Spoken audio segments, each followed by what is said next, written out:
하나님이 세상을 이처럼 사랑하사 독생자를 주셨으니 이는 그를 믿는 자마다 멸망하지 않고 영생을 얻게 하려 하심이라.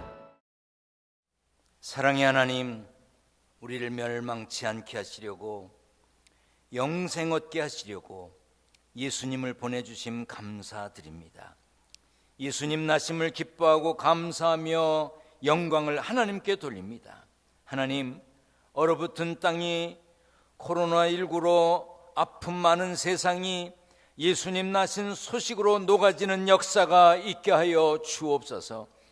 세상에 평안이 없고 가슴 아픈 소식들로 비통해하며 힘든 현실로 힘들어하고 있습니다. 모두 천국 소망으로 평안케 되기를 구합니다. 병상에 있는 이들에게, 객지와 외국 군대에 있으므로 외로운 가족들에게 성탄절의 기쁨과 사랑받는 은혜를 허락해 주옵소서. 이렇게 좋은 때에 힘들고 어렵게 병상에서 치료 중인 성도들도 있습니다. 하나님, 저들을 회복시켜 주시옵소서. 온라인으로 화면 앞에 앉아 있거나 소리만으로라도 말씀을 들으려고 귀 기울이고 있는 이들 있습니다. 하나님, 저들 모두의 예배를 받아 주시옵소서. 부족한 종에게 능력을 주셔서 구세주 탄생 소식을 힘있게 전하게 하실 것을 믿고 아기로 세상에 나신 예수님의 이름으로 기도하옵나이다. 아멘. 우리 다 오른손 들고 할렐루야함으로 하나님께 영광 돌립니다. 할렐루야. 우리 한 번 더 인사합니다. 메리 크리스마스. 크게 합니다. 메리 크리스마스. 성탄을 축하합니다. 2020년 성탄절 예배에 함께 하심을 감사드립니다.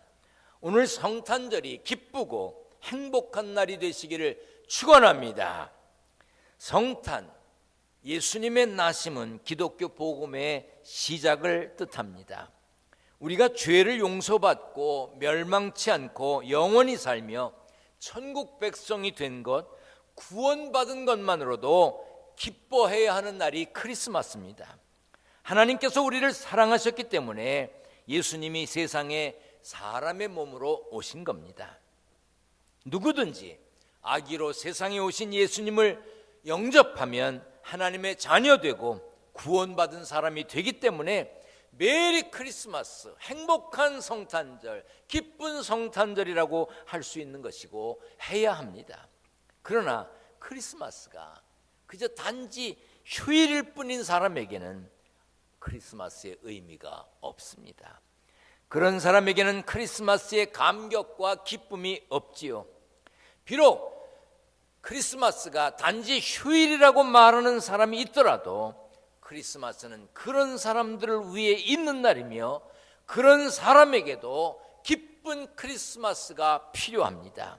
그런 사람도 예수 믿고 구원받아야 할 사람이기 때문입니다. 요한일서 4장 10절을 같이 읽습니다.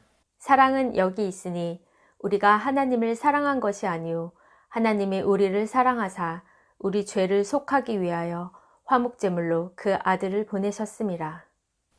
하나님께서 우리를 사랑하셔서, 하나님께서 나를 사랑하셔서 예수님을 보내주셨습니다. 이것이 아가페의 사랑입니다. 누구든지 예수님을 믿으면 멸망치 않게 하시려고, 죄값을 치르게 하시려고, 우리의 죄값을 치르기 위해 예수님을 십자가에 죽게 하셨습니다. 로마서 6장 23절에 죄의 싹은 사망이라고 그랬거든요. 죄의 값은, 죄를 해결하는 방법은 죽음이 있어야 됩니다.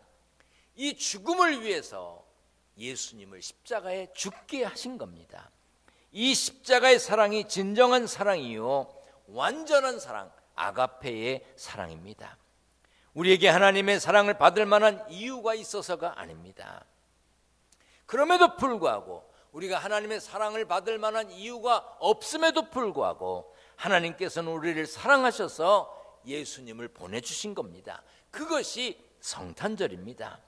예수님은 우리를 죄와 사망의 법에서 구원하시려고 오셨습니다. 마태복음 1장 21절입니다. 시작. 아들을 낳으리니 이름을 예수라 하라. 이는 그가 자기 백성을 그들의 죄에서 구원할 자이심이라 하니라. 예수님은 우리를 향한 하나님 사랑의 표현입니다. 죄로 인해 하나님을 떠난 인간이 다시 하나님을 만날 수 있는 길이 되어 주시려고 예수님이 이 땅에 오신 것입니다. 그러므로 사람 되어 오신 예수님을 영접하면 구원을 받고 하나님의 자녀가 되는 것입니다. 그러므로 성경의 가장 핵심적인 말씀은 이것입니다. 시작. 하나님이 세상을 이처럼 사랑하사 독생자를 주셨으니 이는 그를 믿는 자마다 멸망하지 않고 영생을 얻게 하려 하심이라. 하나님의 사랑으로 세상에 오신 예수님은 우리가 천국에 가는 길이 되어 주셨습니다. 같이 읽겠습니다. 시작. 예수께서 이르시되 내가 곧 길이요 진리요 생명이니 나로 말미암지 않고는 아버지께로 올 자가 없느니라. 천국 가는 길 되신 예수님이 우리 때문에, 나 때문에 세상에 오셨기 때문에 성탄절이 감사한 것입니다. 예수님은 우리 때문에, 나 때문에 세상에 오셨습니다. 나를 멸망치 않게 하시려고, 나를 영생 얻게 하시려고, 나를 하나님 나라의 백성 되게 하시려고 예수님이 이 땅에 오신 것입니다. 복음서의 예수님 탄생 기록은 두려움을 기쁨으로 바꾸신 메시아에 초점을 맞추고 있습니다. 목자들의 두려움은 기쁨의 찬양으로 바뀌었습니다. 마리아의 두려움도 환희의 찬송으로 바뀌었습니다. 동방의 박사들이 다른 길로 돌아갈 만큼 헤롯의 진노를 두려워했으나 큰 별을 보고 몹시 기뻐했다고 했습니다. 그런가 하면 복음서의 첫 크리스마스 기사는 천하게 태어난 메시아를 강조하고 있습니다.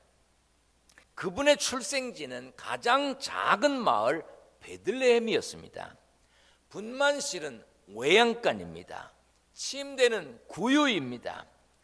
아버지는 평범한 목수였습니다. 요셉은 만삭된 약혼녀를 위해서 여관방도 얻지 못할 만큼 무능한 남자였습니다. 예수님은 그런 상황에서 태어나셨습니다. 그뿐 아닙니다. 예수님은 출생하자마자 생명의 위협을 받고 도망자가 됩니다. 성탄절에 동방 박사도 헤롯 왕도 태어난 아기 예수를 찾았습니다. 그런데 찾은 목적이 달랐지요. 박사들은 예물과 함께 경배하려고 예수님을 찾았고, 헤롯은 자기의 왕위를 지키려고, 자기의 왕권이 무너질까 봐 예수님을 잡아 죽이려고 찾았습니다. 예수님이 이 땅에 오셨을 때 예루살렘과 베들레헴 두 성읍은 극명한 대조를 이루고 있습니다. 예루살렘은 소동했지만 베들레헴은 고요했습니다. 예루살렘이 소동한 까닭은 동방의 박사들의 실수 때문이었습니다. 동방 박사들의 실수는 그들의 선입관 때문이었습니다. 동방 박사들은 왕은 태어나려면 당연히 왕궁에서 태어나는 것으로 생각했습니다. 그래서 뭐라 그랬습니까? 유대인의 왕으로 나신 이가 어디 계시냐고 물었습니다. 이 한마디가 예루살렘을 발칵 뒤집어 놓았죠. 그러나 정작 예수님이 탄생한 베들레헴은 고요했습니다. 하늘의 뜻은 조용한 가운데 이루어졌습니다. 여러분의 마음속에도 예루살렘과 베들레헴 두 성읍이 존재합니다. 여러분은 어느 쪽 문을 여시겠습니까? 소란스러운 예루살렘입니까? 아니면 고요한 베들레헴입니까? 우리 한번 같이 읽어볼까요? 성탄절은 죄로 인해 하나님으로부터 멀어져 저주와 죽음의 자리에 있는 인간과 사랑의 하나님의 관계를 화해로 바꾸기 위해 하나님께서 사람 되어 오신 최고의 사랑이 표현된 날입니다. 성탄의 날 구원받은 기쁨과 감격으로 메리 크리스마스, 기쁜 성탄절이라고 하면서 예수님 나신 기쁨을 전해야 합니다. 죽을 수밖에 없던 죄와 사망의 법에 얽혀있던 우리가 예수 믿음으로 멸망치 않고 구원받은 하늘 백성 되고 천국 백성 되고 하나님의 자녀가 된 이 기쁨을 전해야 합니다. 그래서 우리가 메리 크리스마스 하는 겁니다. 그래서 우리가 기쁜 성탄절이라고 하는 겁니다. 그래서 우리가 예물을 드리는 겁니다. 그래서 우리가 찬양하는 겁니다. 이 성탄절의 기쁨과 감사가 여러분의 것이 되어야 합니다. 우리의 것이 되어야 됩니다. 내 것이 되어야 합니다. 다른 사람의 것이 되는 건 의미가 없습니다. 내 것이 되어야 합니다. 그 기쁨을 간직하고 복된 성탄절을 하나님께 감사하며 하나님께 영광 돌리고 예수님의 나심을 전하는 믿음의 승리자로 사시기를 축원합니다. 축원합니다. 기도하겠습니다. 전능하신 하나님, 이 복된 성탄절에 예수 믿는 우리를 향해 손가락질하고 비난하는 사람들에게까지도 그리스도의 사랑이 전해지기 원합니다. 오늘 예수님 나심을 기뻐하며 찬양합니다. 하나님 홀로 영광 받아주시고 우리 모두는 기쁨과 감사의 시간이 되게 하여 주옵소서. 동방박사의 마음으로 예물을 준비했습니다. 예물을 드립니다. 받으시옵소서. 우리를 위해 아이로 세상에 오신 예수님의 이름으로 기도하옵나이다. 아멘.